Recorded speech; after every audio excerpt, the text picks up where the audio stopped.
일주일 전의 이야기다.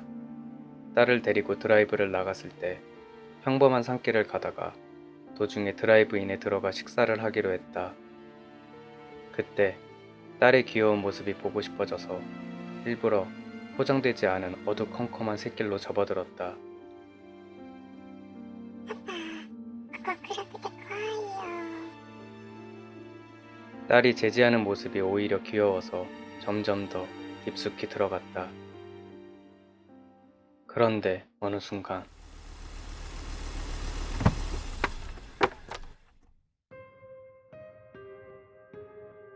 산길을 한참 달리고 있을 때 덜컹 하는 소리와 함께 엔진이 멈춰버렸다.やっちまった電波もないなどうすんだよ 깊은 산속이라 휴대폰도 연결되지 않았으며 자동차 지식 또한 없었기 때문에 딸과 함께 망연자실하고 말았다. 식사를 하려고 마음먹었던 드라이브인도 여기서부터라면 몇 시간이나 걸리는 거리였다.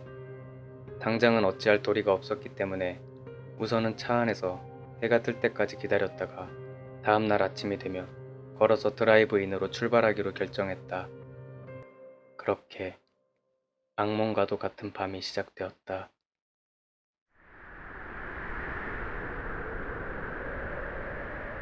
쌀쌀한 밤 공기가 차갑게 몸을 감쌌다.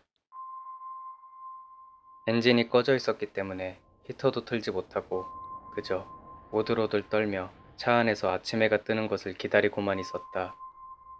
풀벌레 우는 소리도 들리지 않고 가끔씩 바람만 불며 나뭇가지 부러지는 소리만 들리는 그런 계절이었다. 그래도 시간은 점점 흘러 야심한 시각이 되었을 무렵 딸은 조수석에서 몸을 웅크리고 자고 있었다. 그런 딸의 모습을 보고 조금 안심이 된 나는 나도 한숨 자둘까 싶어 눈을 감았는데 그때 무슨 소리가 들려왔다. 지금 생각해도 소름 돋는 소리인지 무엇인지 모를.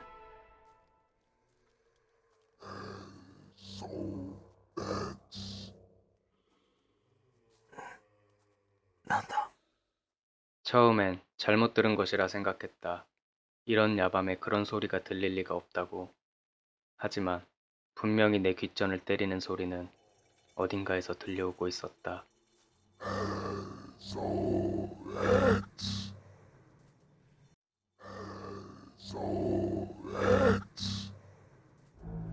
갑자기 견딜 수 없는 공포감이 몰려든 나는 천근 같은 눈꺼풀을 떴다.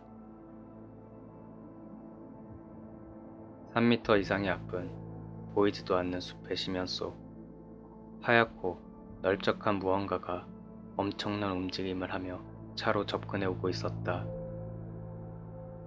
마치 울트라맨이 나오는 자미라처럼 머리가 없는 실루엣. 발은 하나인 것처럼 보였다. 그 자식이 깽깽이 발로 양손과 온몸을 엄청나게 흔들며 차로 달려오고 있었다. 갑작스레 엄습한 공포감에 비명을 지를 뻔했지만 어째서인지 그때는 자고 있는 딸이 깰지도 몰라 따위에 별 시답잖은 것에 신경이 쓰여 비명을 지르지도 도망치지도 못했다. 그 괴물은 점점 차에 가까이 다가왔지만 자세히 보니 아무래도 차 옆으로 스쳐 지나가는 것 같았다. 중얼대는 것인지 울음소리인지도 모를 이상한 소리는 계속해서 들려오고 있었다.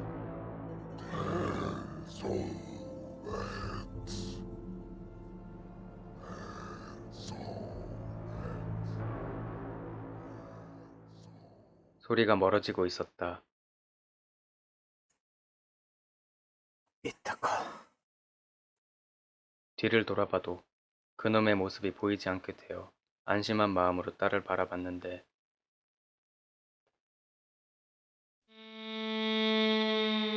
그 녀석이 조수석 창 밖에 있었다. 얼굴이 없다고 생각했지만 가까이서 보니 어깨 근처에 얼굴이 붙어 있었다. 떠올리고 싶지 않을 정도로 무서운 얼굴을 하고 희죽 희죽. 구성에는 강하다고 했던가. 나는 공포심을 넘어서 놈이 딸에게 접근했다는 사실에 화가 나 기아야! 하고 소리를 질렀다. 그리고 그렇게 소리친 순간 그놈이 눈앞에서 순식간에 사라졌다. 한순간의 일이라 어떻게 사라진지도 알 수가 없었다. 내 노성에 놀란 것인지 딸이 펄쩍 깼다. 순간 안심한 마음이 들기도 하고 이런 일이 일어난 것이 내 장난기 때문이었다는 생각이 들어 딸에게 미안한 마음에 사과를 하려고 하자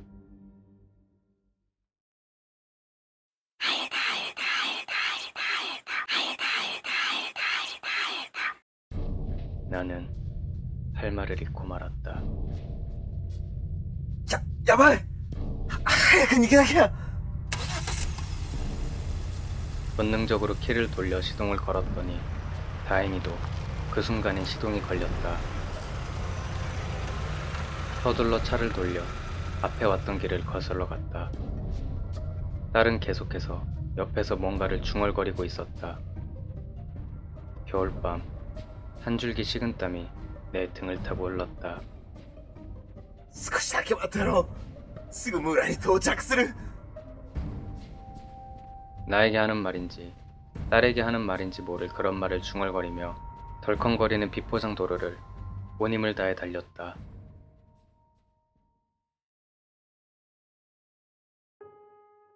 얼마나 달렸을까? 겨우 마을의 불빛이 보이기 시작했다. 불빛을 보자 조금 안심이 되어 엑셀을 밟고 있던 발에 힘을 조금 뺐다. もう大丈夫だもう大丈夫 힘 빠진 목소리로 그렇게 혼잣말을 하고 있던 그때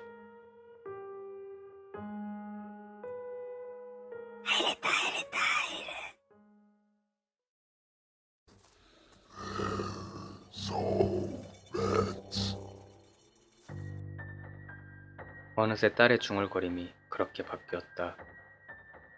깜짝 놀란 나는 딸의 얼굴을 보았다.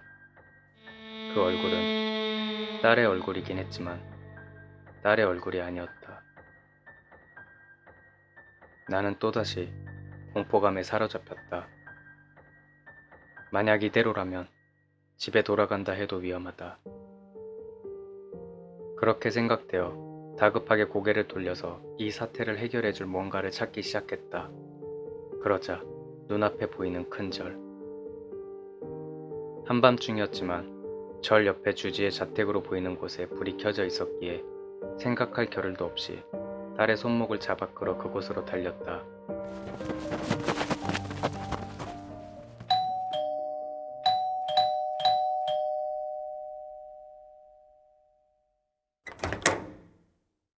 필사적으로 벨을 몇 번이고 반복해서 누르자 절의 주지로 보이는 사람이 현관을 열었다.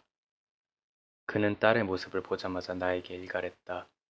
何をやった 그 일갈에 일순 움츠러들었지만 딸을 구해야 된다는 마음이 급해 지금껏 산에서 있었던 일을 모두 이야기했다. 그러자 그는 유감스럽다는 얼굴을 하고 気休めにしかならんだろうが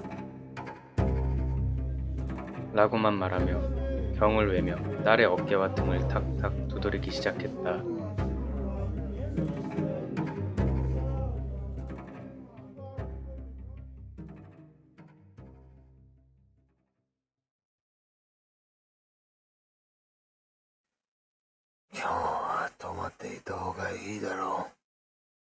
그 말에 나도 딸이 걱정되기도 하여 하룻밤은 그 절에서 묵기로 하였다. 주지는 나와 딸을 떨어뜨려 놓고 이 사태에 대해서 설명해 주기 시작했다. 그의 말에 의하면 딸은 야마노케라는 귀신에게 홀린 것이라고 했다. 야마노케는 산의 영적인 악의 총칭 같은 것인데 모습을 드러낸 그놈 자체도 야마노케이며 그 녀석에게 쓰인 상태도 야마노케라고 칭한다고 한다. 다른 말로 이메라고도 하는 것 같다. 여자에게만 쓰인다고 했는데 이유에 대해서 물어보니 산이니까 라고 하는 애매한 답변밖에 돌아오지 않았다. 만약 그대로 집으로 돌아갔다면 내 아내에게도 야마노케가 쓰였을 것이라고. もし49日が過ぎてもこの状態が続いたらこの子は一生このまま魂を取り戻せないかもしれません。 나는 깊은 절망감에 빠져들었다. 그럼 내 딸은 어떻게 되는 것이지? 우리 가족은? 그런 생각을 하자 온몸이 사시나무처럼 부들부들 떨려왔다. 스님은 나의 그런 모습을 보고는 한숨 지으며 말했다. まだ一回も試したことはございませんが、私がお笑いをしています。ですが、あまり大きなご期待はなさらずに。 그 말에 조금은 안심이 되었지만 나는 허탈한 마음을 감출 수는 없었다. 그리고 그렇게 나 혼자 집으로 돌아갔다.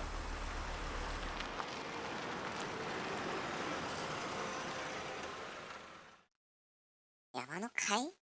山の家は知らないけど、だいたい山に住む妖怪といったものは固め方らしいらしいよ。強い坊さんを紹介してもらって。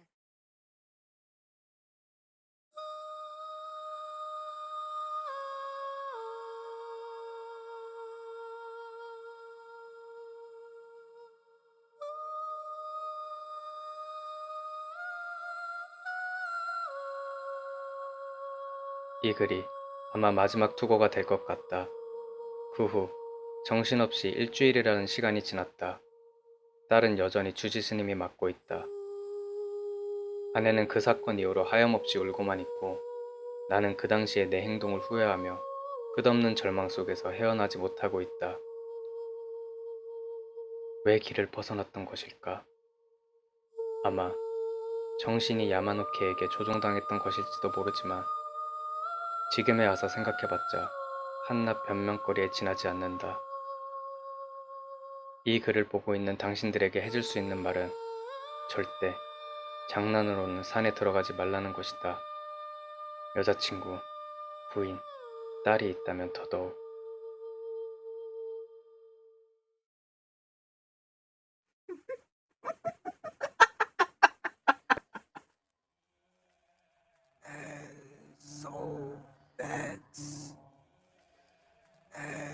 So that's